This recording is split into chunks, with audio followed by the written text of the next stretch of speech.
de l'info de proximité sur la 95.2. Merci de choisir la chaîne 2 pour vous informer et c'est l'heure de l'infocité. Les titres. Le centre d'animation pédagogique de Djelibougou en commune 1 ne ménage aucun effort pour la formation des 60 000 élèves inscrits dans les différents établissements. Beaucoup d'efforts sont consentis pour enregistrer des bons résultats. Oumar Sissoko est allé à la rencontre du directeur du centre d'animation pédagogique de Djelibougou. Vous l'entendrez dans cette édition. La divagation des animaux dans les zones urbaines a toujours été préoccupante et la commune 1 ne fait pas exception. Adam Kone nous donnera des explications, en tout cas dans ce journal. Elle est au rendez-vous pour le développement de la page internationale. Il s'agit de Safiatou Kone. Safiatou, bonjour. Bonjour Dante. Alors, on parlera de quoi aujourd'hui? L'actualité internationale de ces 12 heures nous conduira tout d'abord au Togo où l'opposition réclame la démission du président Faure Gnassingbé. Ensuite, nous ferons un tour au Cameroun, au Nigeria et enfin au Kenya. Voilà ce qui fera l'essentiel de l'actualité internationale de ces jours. Le développement complet dans quelques instants. Inch'Allah, à tout à l'heure donc. Encore bonjour à tous. Vous avez au microphone Mamoutou Dante pour la présentation. Le Premier ministre, ministre de l'administration territoriale et de la décentralisation, le général de division Abdoulaye Maïga a présidé à la primature la réunion du comité de pilotage chargé de la digitalisation de l'administration. Lors de cette rencontre ont été présentés aux membres du comité le logiciel de gestion de l'état civil et le projet de système intégré et de gestion des ressources humaines, des fonctions publiques de l'État et des collectivités territoriales. Toutes ces actions s'inscrivent dans le cadre de la digitalisation de l'administration prônée par le président de la transition, le général d'armée Assimi Goïta. Le logiciel de gestion de l'état civil et le système de gestion intégré des ressources humaines, SIGRE, procurent de nombreux avantages en en croire les experts. Le Premier ministre a félicité les experts pour la qualité des différentes applications avant leur présentation au chef de l'État dans les jours à venir. À Bamako, en commune 1 du district de Bamako, précisément à Djelibougou, les autorités en charge de l'éducation et parents d'élèves s'activent pour donner un nouveau souffle à l'enseignement au sein de leur commune. Ainsi, des efforts colossaux ont été consentis pour la formation des quelques 60 000 élèves qui comptent le centre d'animation pédagogique de Djelibougou. Grâce à ces engagements, des résultats probants ont pu être engagés. Justement, pour parler de ces résultats salutaires, Oumar Sissoko est allé à la rencontre du directeur du centre d'animation pédagogique de Djelibougou pour l'infocité.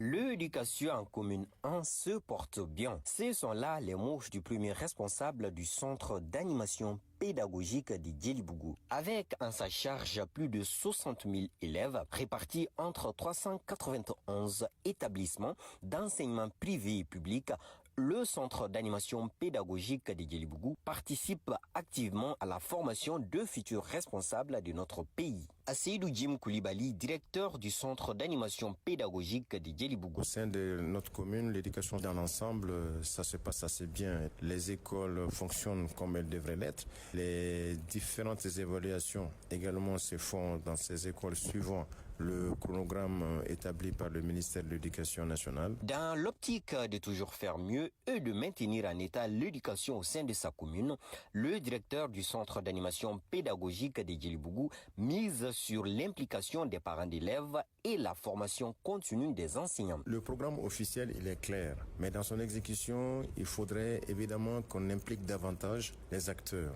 les enseignants, les élèves, mais aussi les parents d'élèves. Pour améliorer davantage cela, il faudrait également que les enseignants fassent des formations continues.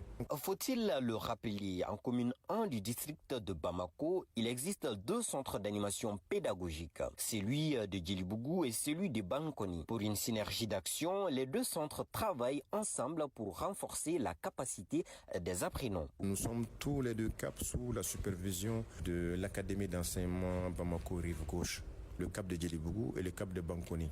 Et tout ce que nous faisons, nous le faisons ensemble parce que nous appliquons les mêmes programmes. De temps en temps, nous nous retrouvons au niveau de l'académie pour parler de certains problèmes cruciaux de l'éducation en général.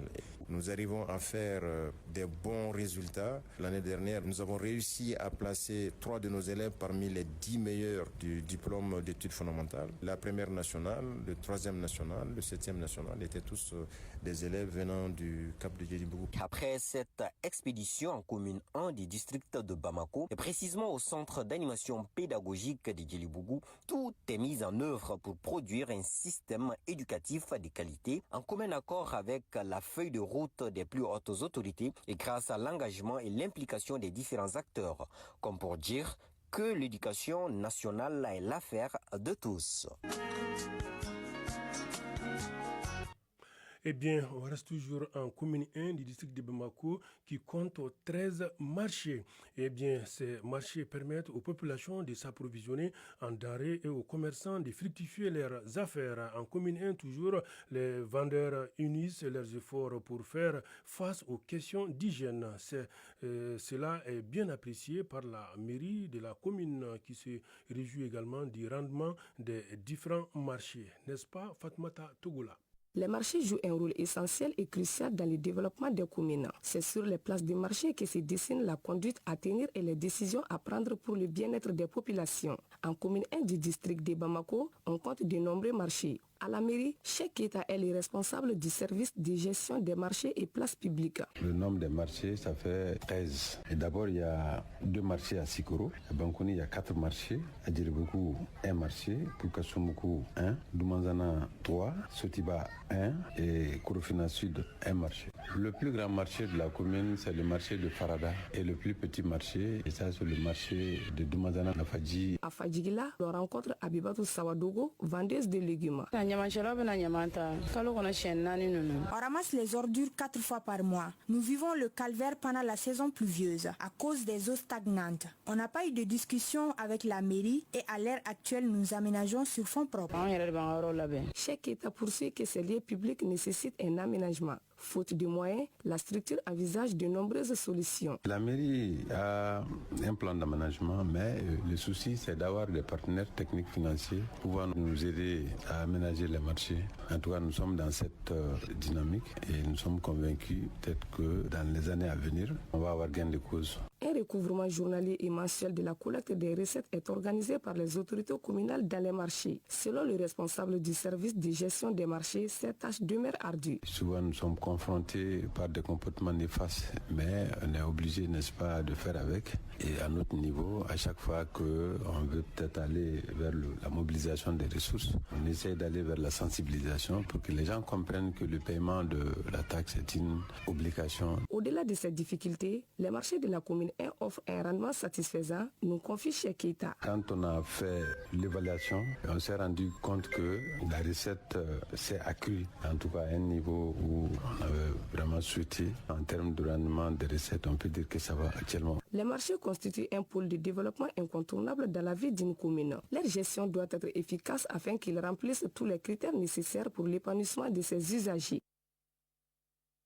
La problématique de l'assainissement est une priorité pour le gouvernement du Mali. C'est pourquoi les autorités de la commune 1 mènent plusieurs actions dans ce sens. Des actions qui passent par les travaux de curage et le ramassage des ordures au niveau des dépôts de transit. À cela s'ajoutent des sanctions contre les cas d'incivisme. Notre rédaction, à travers le projet La chaîne des chez vous en commune 1, a fait un constat de l'état d'assainissement de la commune 1. Mariam Samake. L'insalubrité n'est plus un simple désagrément. Elle est devenue une menace. Menace pour la santé, pour l'environnement, pour la vie en général. En commune 1, par exemple, dans plusieurs quartiers, les ordures s'accumulent et rivalisent avec les eaux usées, polluant ainsi les rues et espaces publics. Daouda Traoré, agent chargé de l'assainissement en commune 1. Le degré de l'insalubrité a atteint plusieurs endroits dans ma commune. L'insuffisance d'ouvrages d'assainissement a transformé les collecteurs, les caniveaux et espaces verts, même des terrains non construits en des dépôts sauvages. Les voies d'écoulement des eaux de pluie sont toujours et régulièrement obstruées par les déchets solides. Cette situation contribue fortement à la pollution. Face au phénomène, des efforts sont déployés par les autorités communales et leurs partenaires en termes de sensibilisation des populations sur les comportements à adopter dans le cadre de la protection de l'environnement et l'assainissement du cadre de vie. Prévenir la réobstruction des caniveaux et collecteurs cuirs en limitant l'apport des déchets dans ces infrastructures. Et cette année, nous avons bénéficié tout récemment des actions du projet Priba, notamment le nettoyage des points noirs. Pour la commune 1, le projet a nettoyé et ramassé toutes les ordures des dépôts anarchiques de Bankoni, Farada et Sotuba. Cela a eu un impact positif sur l'environnement et sur la population qui est aujourd'hui dans un cadre assaini. Le ministère engage chaque année d'importants travaux de curage des caniveaux et collecteurs. Si ces travaux de curage sont essentiels pour assainir le cadre de vie, l'incivisme demeure le plus grand défi. Face à cette situation, des sanctions sont prévues par la loi en cas de non-obéissance aux consignes. Et la loi 0132 qui est relative à la pollution et aux nuisances. Et les autorités de la transition ont d'ailleurs manifesté à la sauvegarde de l'environnement et l'amélioration du cadre de vie. C'est une loi qui est rentrée en vigueur depuis le 1er avril 2025. La loi prévoit même des emprisonnements. L'assainissement est un engagement pour l'environnement et la santé publique. En tout cas, les responsables en charge de la question de la commune 1 l'ont bien compris et ils s'engagent à faire de leur commune un environnement propre et envié de tous. La divagation des animaux et l'insalubrité, il n'y a qu'un pas. Aujourd'hui, la rédaction s'est intéressée à un sujet qui préoccupe plus d'un actuellement. Il s'agit de la divagation des animaux dans les zones urbaines et plus précisément en commune 1 du district de Bamako. La divagation des animaux dans cette commune est un problème préoccupant qui touche plusieurs aspects de la vie quotidienne des habitants et de la gestion urbaine. Cette situation dérange certains citoyens selon plusieurs interlocuteurs et c'est le dossier de la rédaction signé aujourd'hui par Adam Kone. Nous sommes à la mairie de Korofina en commune 1 du district de Bamako pour en savoir plus sur les mesures spécifiques mises en place par la direction urbaine pour lutter contre la divagation des animaux au sein de la commune 1. Nous avons rencontré capitaine Mamadou Djiré, chef d'antenne de la direction urbaine du bon ordre et de la protection de l'environnement. Nous avons des missions pratiquement tous les jours sur le terrain pour voir dans quel quartier ces animaux-là fréquentent et puis il y a des jeunes avec nous. Les animaux pratiquement sont regroupés et sont conduits à la fourrière. Les impacts animaux, c'est que les animaux causent beaucoup d'accidents dans la circulation qui dégradent l'environnement en un mot. Des propos appuyés davantage par Drissa Traoré, un agent de la DIBOB, direction urbaine du bon ordre et de la protection de l'environnement. Les animaux sont dispersés au bord de la route ou aux alentours du marché. Leur capture doit être faite avec beaucoup d'attention, sinon ça risque de causer des dégâts matériels. C'est cette difficulté qu'on a sur le terrain. D'autres trouvent que ce phénomène de divagation des animaux au sein de la commune 1 est un fait récurrent et perturbe certains citoyens. Issa Diallo, habitant de Chigoroni. Vraiment, les animaux domestiques divaguent trop dans ce quartier-là. Ça nous dérange tellement qu'on ne peut même pas marcher parfois. Et ils peuvent provoquer des accidents sur la route. Léla Traoré. Dans le quartier de Bangoni, nous sommes vraiment fatigués et on en a marre. Il y a des chèvres et des moutons qui se promènent partout. Il y a des chèvres même qui nous embêtent dans nos maisons. Et quand ils trouvent la marmite ouverte, ils mettent leur bouche dedans. En plus d'être fréquent, la divagation des animaux en commune 1 est un problème complexe qui nécessite une approche intégrée. Il est 12h passé de 15 minutes. On ouvre la page de l'actualité internationale. À présent, le tour d'horizon de l'actualité internationale. Oui, l'actualité internationale. Bonjour, Safiatou Kone. Bonjour Dante. On commence par le Togo où l'opposition réclame la démission du Faure Gnassingbé. Le président Faure Gnassingbé est confronté depuis quelques jours à une pression croissante d'une partie de la population. Elle demande la démission du président suite aux récentes modifications de la Constitution. Cette modification de la Constitution a été dénoncée par l'opposition comme un coup d'État constitutionnel. Au Cameroun, le retour au pays de l'opposant Maurice Kamto fait réagir la classe politique. Ces retours fait toujours autant réagir dans le pays. Sur les réseaux sociaux X, le président Paul Biya a remis au goût du jour une publication qu'il avait déjà faite en 2020 sous forme interrogative. Est-il nécessaire de rappeler qu'en démocratie, l'accès aux responsabilités publiques est assuré par les urnes et non par la rue, a-t-il retweeté. Une prévision qui semble coller aux événements liés au retour de l'opposant Maurice Kamto au Cameroun. Au Nigeria, les douanes lèvent les scellés sur une soixantaine de jets coulés au sol.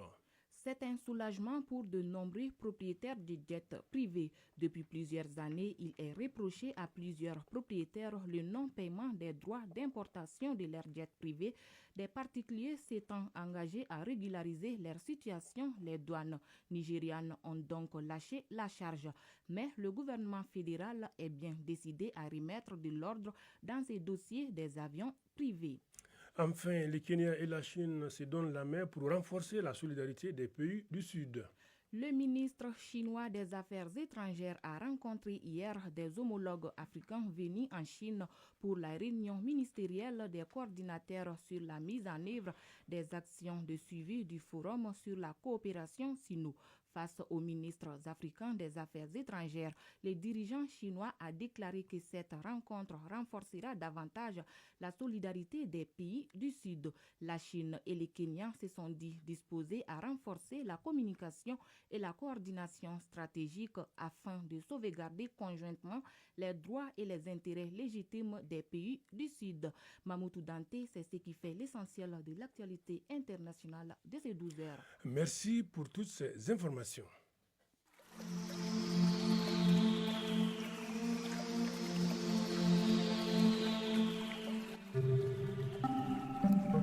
Un mot de temps avant de clôturer cette édition. Le thermomètre affiche 33 degrés sur Bamako environ et la maximale attendue sera de 35 degrés. Quant au soleil, il se couchera à 18h passées de 58 minutes.